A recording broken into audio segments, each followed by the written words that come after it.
All right, you see this screenshot behind me? Hillary Clinton was supposed to be at this facility at, what was it, the 21st of September, so just, a week ago. And some video was coming in from a girl that was there live at the time, streaming it live. And it was like she was in some overflow room where you didn't get to see Hillary Clinton. You only got to see her on these TV monitors, which was very strange. But she shows the whole entire room in her camera. And again, there's hardly anyone there. So I sent it to a friend of mine, my buddy Frank at work. He goes, well, it looks like an overflow room. And if you listen, you can actually hear what sounds like cheering and things in the background, like maybe it's outside the door. I said, okay. But then I thought about it, and I said, well, wait a minute. You might be hearing that because the TV is on, and wherever she actually is, you're hearing through the TV.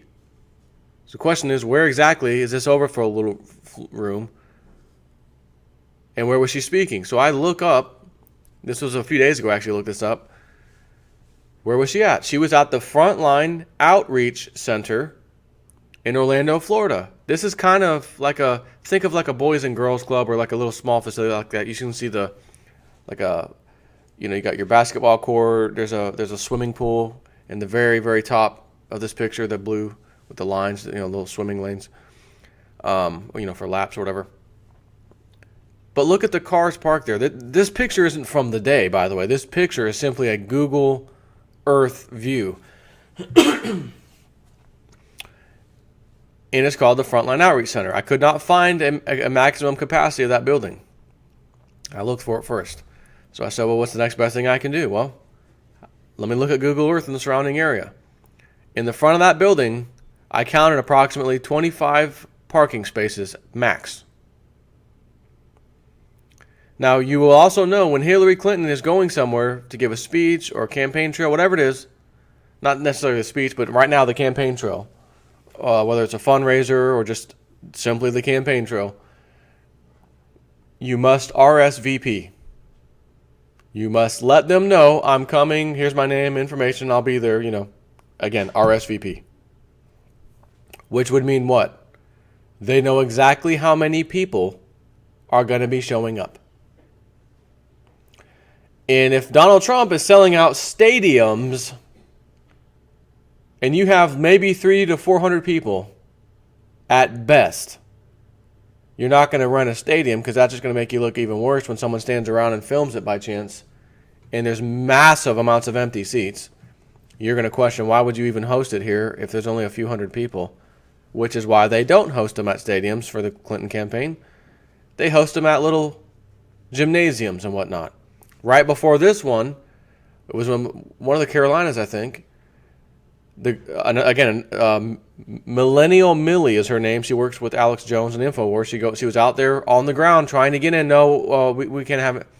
But I'm with the press. Can I come in? I'm sorry, the fire marshal says we're at capacity. Okay. So after it ends, she goes inside. And this is supposed to be an event that the press didn't know about. It was like no one was supposed to know in advance kind of a thing. So she goes inside and like on the desk, or excuse me, I'm looking at my desk, on the stage right behind where the news cameras would be, there's stickers like tape. Fox News, you go here. CNN, here's your spot. Telemundo, here's your spot. So they did know in advance. However, she looked inside and was like, there's just a few fold-out seats in front of her speaking. This is like a very, very, very small event. This is incredibly, so she goes outside and finally, sees a bunch of college kids walking by. Yeah, that's where it was held at. Did you see Hillary today? No, I had class. I couldn't make it. Did you see everybody walking by? Did you see her? No. Yeah, I heard she was here, but no, I didn't. I'd like to have gone, but I didn't. Couldn't. No college kid was able to get in. No one went. Then she sees this other group of much younger looking kids. And she asked them, did you get to see Hillary today? Yes, we did. Oh, great. How was it? Oh, it was great. Good speech. We really liked it. Okay. But where are you guys from anyway? Are you college campus kid? No, oh no, we're with such and such high school. This is a field trip. Oh, so they plan that again. Let's bring high school kids in. They're not even bringing the college kids in. Why is that? Because they want to get to someone who's going to be the absolute least informed of all of us. High school kids. Some of them may not have even been 18 yet, right? They could have been 16, 17. You graduate, usually 18, you're out. But maybe they were somewhere 18, 17, 16. Point being, they're not worried about them, maybe going on social media and saying, hey, look how dismal of a crowd this is. They may not even know about that. But a college student, on the other hand, there's a lot of awake college students these days, and they're going in and posting things like that. So the college kids, don't come in. High school kids, come on down. It was an absolutely dismal, maybe one of the worst showings based off of the seats that she went in and filmed right after the event. This is where they were sitting, and you can tell that's where she was speaking. And there's literally, I don't even know, 50 seats maybe. So it was horrible. So then we go to Orlando. She's back in Orlando again. And it's the Frontline Outreach Center. That's the best you can do.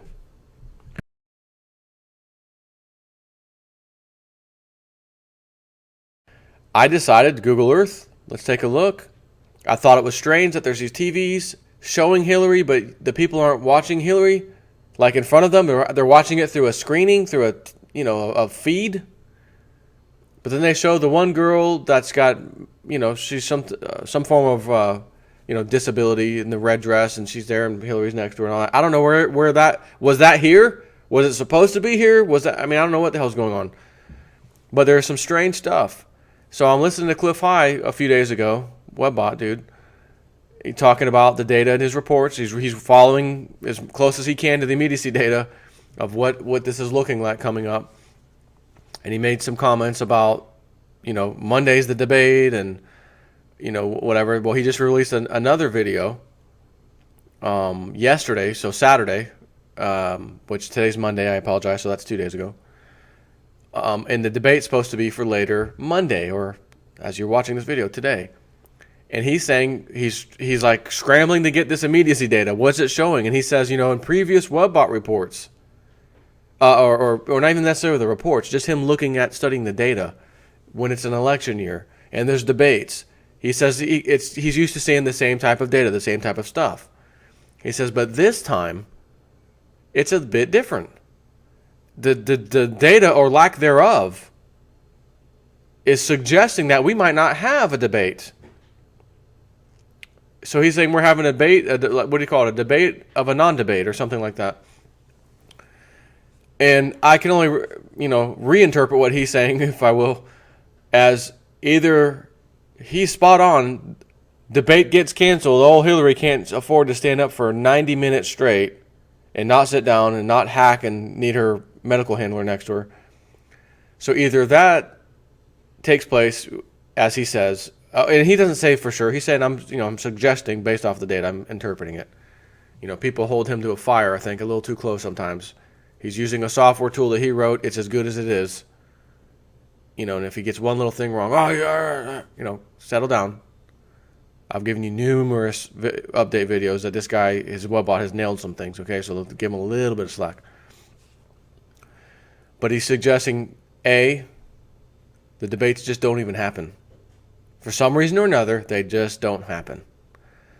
I'm going to give you a B. So that's A. And my B is going to be, if they do happen, perhaps something happens to where it's a non-debate because Donald Trump wipes the floor with Hillary Clinton. And it's a non-debate. It's a non-issue. It was, oh my God, who was he fighting against? There was, one punch knockout. The round was over in 10 seconds. Donald Trump slaughtered her, figuratively. Anyway, so I'm hearing him say this, but I still have to stand back and say, but his data is suggesting that the normal language around any debate that we've ever seen over the last many years, isn't there. There's no debate type language this one was better. Oh, no, she handled herself well. When they got into that one and they talked about healthcare, she really had a good answer. Oh, well, Donald had a better answer. You know, I guess he's saying that kind of stuff is not being picked up. Whereas in previous reports, yes, before the election has taken place, the data shows that type of activity will be taking place here right after this debate. So it's like a lack of data all of a sudden for this is immediacy data he's talking about, which means, again, days away, hours away, that kind of thing is immediacy data. Maybe not hours, but weeks, days, you know, very, very soon. So again, I'm looking at this picture, overhead view. I've counted 25 parking spaces. And where I've got circled there, I mean, this is not a big area. She's in another gymnasium. And I'm thinking to myself, imagine if the debate does happen and she loses it like she did in front of that van and they had to drag her into the van like a lifeless body. She has some kind of issue where she starts wobbling or her eyes twitch, whatever happens, and then she starts to go down. And then I was like visioning Donald Trump running over there, slow motion, you know, Donald to save Hillary from, you know, crashing down and falling and hitting her head or whatever in a genuine way, you know, not trying to be funny, you know, his old, which I like to call my dad's hair, you know, his hair's all over the place. You can't really comb it, just fluff. That's my dad, Steve haircut. His Steve haircut, slow motion, serious look on his face. I'm trying to help her. I'm not going to try to, you know, belittle her and she needs help. I'm the closest one to her. Like I vision this slow motion Donald. And then they play that music. Ba ba ba ba ba ba. Ba ba ba ba ba ba. Ba ba ba ba ba. And then he misses her. She fell too fast. Damn it! I tried, guys. Because here's the thing. As her doctor, the black dude that's always around, no one knows who he is. He's the neurological doctor who's a member of that New Jersey group. I can't think of the name. Dr. Orozco or something. He's got like an African last name. He's already been identified. That's him. But they're not saying that, of course. He's probably telling her, along with her regular doctor that gave her the clean bill of health recently. She's good. Yeah, she's fine. Right. Are probably advising her, you can't go for 90 minutes. Miss Clinton, if you do this and you stumble or fall, you're absolutely finished. The rest of your life, you're done. Do you want to chance that? She may say, yeah, I want to chance it. And then goes on to do it. And then, oh my God, something happened. She can't handle it. Because I'm reading that they're saying 90-minute debate, standing the whole time, no breaks for nothing. 90-minute debate, standing up. You're not going to be sitting in a chair. You will have to just handle business. That's what I've read, supposedly, is how this is going to go down. But I noticed there's a shooting last night at college somewhere. 5 people shot. Okay. Day before that, another shooting. Mall. Remember that? Mall, Muslim-looking guy. What did I tell you was going to happen as we get nearer and nearer this election? And I said this a long time ago. More of these events are going to happen. It doesn't matter if they're hoaxes, if they're real, if they're patsies doing it. They're bringing in these ISIS members that we create these people in the Middle East, the CIA. This is our group. We can easily bring them in here and then say, do what you do over there. We train you to do it over here now. Without actually telling them, hey, I'm with the CIA. Because the CIA asset is going to be another Muslim, Middle Eastern guy who thinks he's your buddy. Yeah, let's go over here and do this. Really, he's your handler. You don't know that. You come over here and you do the stupid stuff and they nail you. But does that make it any better or worse? No, it does make it worse because now your own country, your own government, if it's the CIA, is bringing this trash in here to do these things. So is the trash that's doing these things worse, or is the federal agent that's betraying your trust in his oath to the Constitution, is he more at fault? The answer is yes. And of course that all assumes what I'm telling you is the way it's going anyways. That the CIA would do such a thing. That they even have a history of doing such a thing. Well, wait a minute, they do. So anyways, I wanted to talk about that for a minute. Because we may be in for some kind of surprise tomorrow. We may be in for some kind of surprise tomorrow. And it might be something I haven't even said or discussed or even thought of right now. And it's enough to cancel the debate for some reason or another. She's been canceling her showings recently. Have you seen that? Right after this Orlando one, I'm not doing any more campaign stops. I'm going to now focus and get ready for the debate. So we're canceling the ones we had scheduled. Oh, really? You don't say. Okay, Donald Trump didn't need to do that, but I guess you do. Okay, we'll give you that. We'll give you know. Of course, you got an uphill battle against Donald Trump anyway, so maybe you do need a few days off. Take care.